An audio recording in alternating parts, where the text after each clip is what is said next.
Nandito ulit tayo sa Bob Chick, one of the best chicken in Naccarlan. So magdi-dinner na po kami. Harap na magluluto awa ng Diyos, bibili na lang kami kasi ganun din naman ang presyo. So nandito lang naman yan ulit sa Zor Oil, sa Barangay Talangan, Puro Puno, Ordos. So kasama ko si Mrs. So bago kami pumasok kanina is may ano naman sila, safety protocol, nagugas kami ng kamay, nag-sanitize kami kanina. Ito yung pangalan namin. So may gun naman sila. So bago ako pumasok kanina mag-video nakapag-ano na kami. Ayan si Mrs. Ma. So ang in-order namin ay in-order natin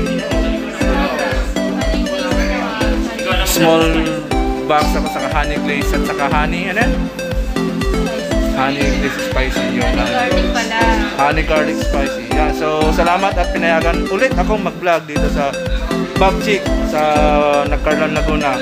So yan, isa sa owner. So napakabait nila at pinayagan naman tayo. So kuya, anong pangalan? Shoutout kuya, kandalawa. Pangalan? Ako Ronnie Pangit. Ison. Yan po lang mga staff nila saka sa owner. So don't forget to like, share, and subscribe to Willie Panya sa YouTube channel. Trying hard lang sa Naccarlan. So kuya, hindi kagaya ng sinabi ko dati, hindi kami babalik kung hindi masarap. Pero napakasarap talaga ang Bob Chick. So guys, almost half a year na siguro kami. Wala pa. 3 months.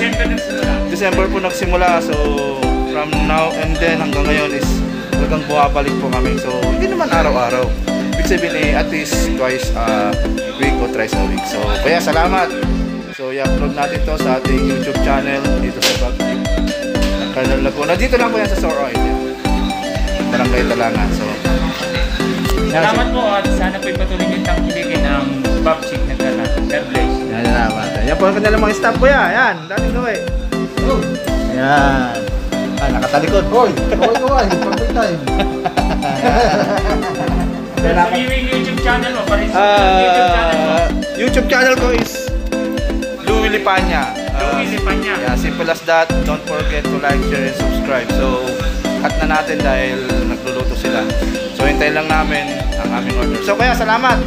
God bless. Very much recommended talaga ang Bob Chick. So, guys, good afternoon. Salamat. Ulit tayo isa sa owner, yung Mrs. ni Kuya kanina, si Kuya Ronnie. So, wala kanina si ate. So, ate, shoutout. Pangalan? Joy po. Joy. Yan po, isa sila sa owner ng Bob Chick. So, kagaya ng sinabi ko noon, ever since na nag-start ang Bob Chick, December, from now and then. Okay, taga-Talangan lang naman kami atin yan sa ibaba. Purok Tres. So, very much recommended ang kanilang Bob Chick. Kagaya ng sinabi ko nila ate, kuya, hindi kami babalik kung hindi masarap. So, okay siya, guys. Sa lahat ng mga nanonood, sa mga followers natin, sa mga kapanood nito, Bob Chick Naccarlan, dito lang yan sa Naccarlan, Laguna, along the highway, dyan sa Zor Oil. Yan. So, kanina nakapag-video na kami kasama ni kuya. So, ito yung wife niya. Saka, siguro? Apo, ito yung aming special. Apo, so, yun. Ang aking misis kasama ko. So, pasensya na guys sa aking video. Very, biglaan lang to. Hindi ko scripted na, talagang on the spot. Pagkasan ayun. Di pa niya pa ang pinita po. Welcome po kayo dito. Dati, imbitan mo sila. Ayan. Punta po kayo dito, Bob Chick Naccarlan. Salamat po. Masarap po ang Very pagkain. much recommended. Misis ko po, kung kilala niyo si Mrs. Yung misis ko, yung anak, yung tanay niya, kilalang magpupunta sa Naccarlan. Yung Alsa Yapik sa may harap ng Lotto Outlet. Nanay niya yun. Namunik. Sarap ng Lotto Outlet, yung Yapik Alsa po. Nanay niya. Kaya, isa dito sa masarap ang pagkain. So guys, don't forget to like, share, and subscribe to Willie Panya sa ating YouTube channel. Trying hard lang sa Naccarlan, Laguna. Salamat sa Diyos. Pagkakita mo na po.